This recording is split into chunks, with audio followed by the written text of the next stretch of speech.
Et si je vous disais que la voiture que vous envisagez d'acheter aujourd'hui va perdre 70% de sa valeur dans les 5 prochaines années? Ce n'est pas une exagération. C'est ce qui arrive à certains modèles vendus en France, y compris des marques réputées pour leur image de luxe ou de technologie. Imaginez, vous déboursez 80 000 euros et 5 ans plus tard, il ne vous reste même pas 25 000 euros. Pire encore, certaines de ces voitures deviennent de vrais cauchemars financiers. Fiabilité aléatoire, pièces hors de prix, pannes électroniques, suspension qui lâche.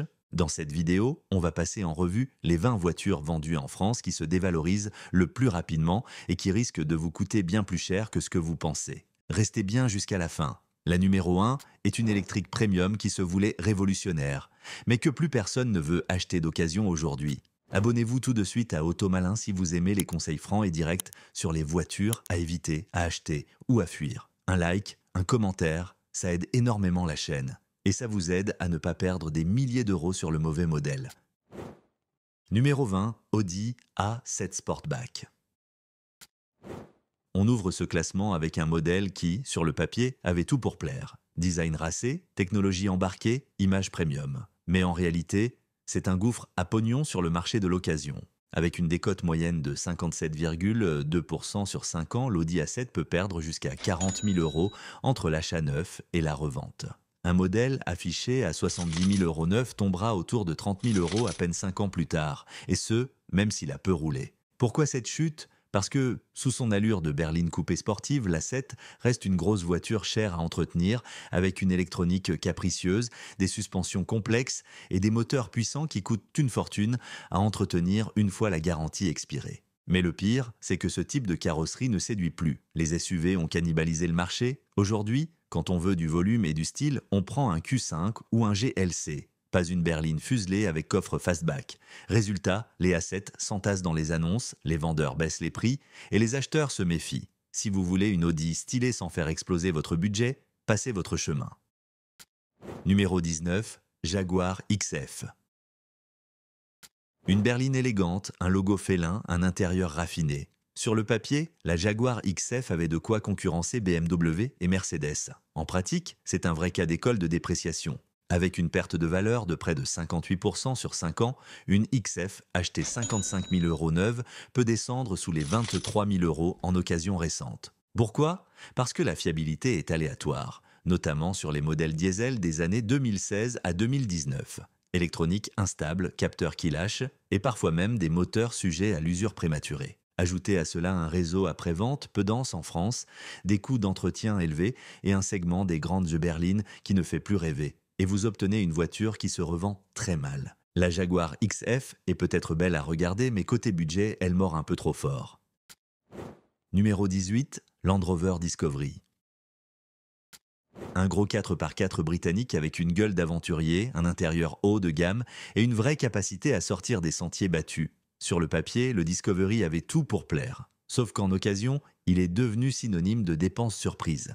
Avec une décote d'environ 60% sur 5 ans, un Discovery acheté 75 000 euros neuf peut tomber à 30 000 euros ou moins, même en bon état. Pourquoi ? Parce que ce modèle traîne une réputation de fiabilité désastreuse. Suspension pneumatique capricieuse, électronique farfelue, boîte de vitesse qui claque et une consommation qui fait sursauter à la pompe. Et contrairement à certains SUV de luxe, le Discovery n'a pas le glamour pour compenser. Pas assez statutaire, pas assez fiable, trop cher à réparer. Résultat, la cote s'effondre et les acheteurs se détournent. À moins de vouloir faire copain-copain avec votre garagiste, mieux vaut passer son chemin. Numéro 17, BMW X5. Le X5, c'est le SUV premium par excellence, gros gabarit, image statutaire, finition impeccable, et pourtant, c'est une bombe à retardement pour votre portefeuille. En 5 ans, ce modèle perd en moyenne près de 58% de sa valeur. Un X5 acheté 85 000 euros peut se retrouver affiché à 35 000 euros à peine quelques années plus tard. Pourquoi une telle chute ? Parce que sous le capot, tout coûte une fortune. Les turbos, les trains roulants, les systèmes électroniques ultra complexes. Et à la moindre alerte moteur, les factures s'envolent. De plus, beaucoup de X5 vendus d'occasion sont des modèles entreprises souvent bien usés avec des entretiens négligés et un passé flou. Vous voulez rouler en BMW X5 haut de gamme? Très bien. Mais avec un X5 de 5 ans, prévoyez un budget réparation aussi costaud que le SUV lui-même. Numéro 16, Mercedes-Benz classe S. La classe S, c'est l'icône ultime du luxe à l'allemande, le raffinement, le confort, la technologie. Mais une fois passé l'euphorie du neuf, la descente est brutale. En moyenne, une classe S perd près de 62% de sa valeur en seulement 5 ans. Traduction, un modèle à 120 000 euros neuf peut se retrouver à 45 000 euros, voire moins, en occasion. Pourquoi? Parce que c'est un concentré de technologie, et donc de sources potentielles de panne. L'air suspension, les aides à la conduite, les écrans, les capteurs, tout est merveilleux tant que ça fonctionne. Ensuite, c'est un festival de devis à 4 chiffres. Et contrairement à ce qu'on pourrait croire, ce n'est pas une voiture facile à revendre. Les acheteurs d'occasion se méfient, justement à cause des coûts cachés. Rouler en classe S, c'est comme s'offrir un jet privé d'occasion. Impressionnant à l'achat, mais ruineux à faire voler. Numéro 15, Volvo S60. Sobre, élégante, sécuritaire. La Volvo S60 est souvent vue comme l'alternative zen aux berlines allemandes. Mais côté finance, elle est tout sauf relaxante. Cette Suédoise perd en moyenne jusqu'à 67,8% de sa valeur en 5 ans. Achetez la neuve autour de 50 000 euros et vous la retrouverez à 16 000 à 17 000 euros à peine quelques années plus tard. Pourquoi une telle claque? Parce que malgré sa qualité perçue, la S60 souffre d'un manque d'image forte sur le marché français. Peu connue, peu demandée, donc peu valorisée. Ajoutez à ça une gamme technique parfois déroutante, hybride rechargeable pas toujours bien comprise, moteur 3 cylindres et une offre pléthorique en SUV chez Volvo qui relègue la S60 au second plan. Résultat, même les amateurs de berline hésitent. Une voiture intelligente sur le papier, mais qui, à la revente, se comporte comme un secret bien gardé, que personne ne veut vraiment découvrir. Numéro 14, Mercedes-Benz classe E. La classe E, c'est la routière allemande par excellence. Élue taxi de luxe dans toute l'Europe, elle symbolise la robustesse et la classe discrète. Et pourtant, au niveau des cotes, elle ne fait pas dans la demi-mesure. En moyenne, une classe E perd près de 62% de sa valeur sur 5 ans. Un modèle affiché 65 000 euros neuf peut plonger sous les 25 000 euros, même avec un historique limpide. Pourquoi? Parce que la concurrence est féroce, et les acheteurs d'occasion ont l'embarras du choix. Ex-LOA, ex-Pro, flotte d'entreprise, VTC, résultat, le marché est saturé, les prix s'effondrent, et il faut brader pour vendre. Et côté technique, rien de catastrophique, mais attention, boîte neuve G-tronique, coûteuse à entretenir, suspension pilotée sensible, électronique à surveiller. Sans oublier des versions diesel parfois malmenées. Bref, une voiture qui reste agréable, mais qui, à la revente, ne vous fera pas de cadeau. Numéro 13, Audi A6. L'Audi A6, c'est un peu la définition de la berline business class, ligne sérieuse, technologie embarquée, confort premium. Mais sur le marché de l'occasion, c'est une glissade contrôlée vers la décote. En 5 ans, elle perd jusqu'à 60 et 1,3% de sa valeur. Un modèle vendu 68 000 euros neuf peut se retrouver affiché à 26 000 à 27 000 euros, malgré un état impeccable. Pourquoi? Parce que, comme ses cousines Mercedes et BMW, l'A6 souffre du déclin du segment des berlines traditionnelles, mais aussi de la complexité électronique qui l'accompagne. Les bugs d'infotainment, les capteurs capricieux ou les suspensions adaptatives qui lâchent après 100 000 km, ce sont autant de pièges pour l'acheteur d'occasion. Et les modèles bien équipés coûtent cher à entretenir, sans offrir la revente facile d'un Q5 ou d'un Q3. En clair, l'A6 est une belle voiture, mais sa valeur chute plus vite que l'aiguille du compte-tours sur un freinage d'urgence. Numéro 12, BMW série 5, thermique. La série 5, c'est le cœur du savoir-faire BMW. Un équilibre entre sportivité, confort et image haut de gamme. Mais en occasion, elle perd tellement de valeur qu'on pourrait croire qu'elle a pris un mur financier. Sur 5 ans, elle affiche une décote moyenne de 61,8%. Un modèle acheté 70 000 euros neuf peut tomber à 26 500 euros, voire moins, même avec un faible kilométrage. Pourquoi cette chute? Parce que cette berline a été massivement vendue en entreprise. Elle inonde donc le marché de l'occasion avec des versions diesel, souvent fatiguées, au carnet d'entretien parfois approximatif. Ajoutez à cela des options techno coûteuses à entretenir, affichage tête haute, suspension pilotée, aides à la conduite. Et une fiabilité perfectible sur certaines motorisations, notamment les 520D et 530D avant 2020. Résultat, une voiture qui vieillit vite dans la tête des acheteurs malgré ses qualités réelles. La série 5 reste une référence sur route, mais sur le marché de l'occasion, c'est une proie facile pour la décote. Numéro 11, Range Rover. Le Range Rover, c'est le symbole du luxe tout-terrain. Une silhouette imposante, un intérieur somptueux, une image de prestige. Mais derrière le blason se cache une machine à perdre de l'argent. En 5 ans, un Range Rover peut perdre plus de 62% de sa valeur. Un modèle neuf vendu 120 000 euros se négocie parfois autour de 45 000 euros, même avec un bel historique. Pourquoi cette chute vertigineuse? Parce que malgré tout son charme, la fiabilité reste un problème majeur. Panne électronique, suspension pneumatique qui fatigue, fuite, capteur fantôme. Et chaque visite chez Land Rover, c'est minimum 4 chiffres sur la facture. Ajoutez à ça une consommation gloutonne, des assurances élevées, une fiscalité lourde et une clientèle de plus en plus frileuse à l'idée de l'acheter en seconde main. Le Range Rover, c'est un peu comme un manoir anglais, c'est magnifique, mais faut pouvoir chauffer l'hiver et réparer la toiture chaque année. Numéro 10. Tesla Model X. Le Model X, c'est le vaisseau amiral de Tesla. Porte Falcon, accélération fulgurante, technologie futuriste. Et pourtant, sur le marché de l'occasion, c'est un atterrissage brutal. En 5 ans, ce SUV électrique haut de gamme perd environ 63,4% de sa valeur. Un modèle X, vendu neuf à 110 000 euros, peut se retrouver autour des 40 000 euros seulement, et parfois encore moins selon la version. Pourquoi? D'abord à cause de l'obsolescence rapide des technologies Tesla. Les modèles récents offrent plus d'autonomie, plus de puissance et plus de fonctions, pour moins cher. Ensuite, les portes Falcon sont impressionnantes, mais aussi connues pour leurs pannes fréquentes et leurs réparations astronomiques. Enfin, certains propriétaires évoquent une finition intérieure qui ne suit pas le prix demandé, et un SAV qui peut se montrer lent ou aléatoire selon les régions. Résultat, un bijou technologique à l'achat, mais une grosse décote à l'arrivée, même dans le monde électrique. Numéro 9, Maserati Levante. Premier SUV de la marque au trident. Le Levante promettait de mêler élégance italienne, sonorité sportive et prestige Maserati. Mais sur le marché de l'occasion, il s'est rapidement transformé en Mirage. En 5 ans, le Levante perd environ 63,7% de sa valeur. Un exemplaire vendu neuf autour de 105 000 euros descend sous la barre des 38 000 euros malgré son aura de luxe. Le problème? Une fiabilité qui n'est pas au niveau du prix. Problèmes électroniques, finition parfois bâclée, pièces détachées difficiles à trouver et un réseau après-vente très limité en France. Et malgré son look, le Levante peine à séduire les amateurs de SUV sportifs qui, à ce tarif, préfèrent souvent un Porsche Cayenne, un BMW X5M ou un Audi SQ7, plus fiable et plus coté. Bref, un SUV chic, mais dont la valeur s'évapore plus vite que la fumée de son échappement italien. Numéro 8, Nissan Leaf. La Nissan Leaf, c'est la pionnière des voitures électriques grand public. Accessible, silencieuse, économique à l'usage, mais côté décote, c'est un véritable plongeon. En 5 ans, la Leaf perd en moyenne 64,1% de sa valeur. Un modèle vendu 35 000 euros neuf peut se retrouver autour de 12 500 euros, même en bon état.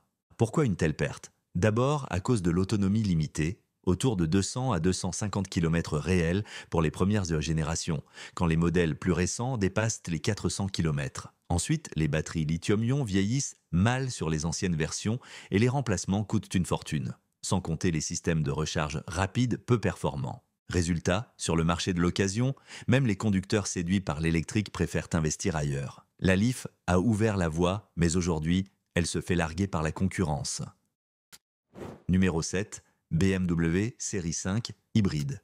Sur le papier, c'est la combinaison parfaite. L'élégance d'une série 5 avec les avantages de l'hybride rechargeable. En réalité, c'est une voiture qui a du mal à convaincre et qui se dévalorise à une vitesse éclair. En 5 ans, la série 5 hybride perd environ 64,7% de sa valeur. Un modèle neuf à 72 000 euros peut tomber à 25 000 euros, même avec peu de kilomètres. Pourquoi? Parce qu'elle cumule les inconvénients des deux mondes. D'un côté, les soucis mécaniques classiques des BMW thermiques, turbo, vanne EGR, électronique. De l'autre, les pannes potentielles du système hybride, batterie, gestion électronique, moteurs électriques auxiliaires. Résultat, les garagistes doivent être formés sur 2 systèmes en même temps, ce qui fait exploser les coûts de réparation et effraie les acheteurs. Un choix séduisant sur le papier, mais dans les faits, c'est un cocktail technologique que l'occasion digère très mal. Numéro 6, Maserati Ghibli. Une berline italienne au son envoûtant, à la ligne agressive et à l'image racée du luxe transalpin. La Ghibli devait concurrencer les séries 5, classe E et Audi A6.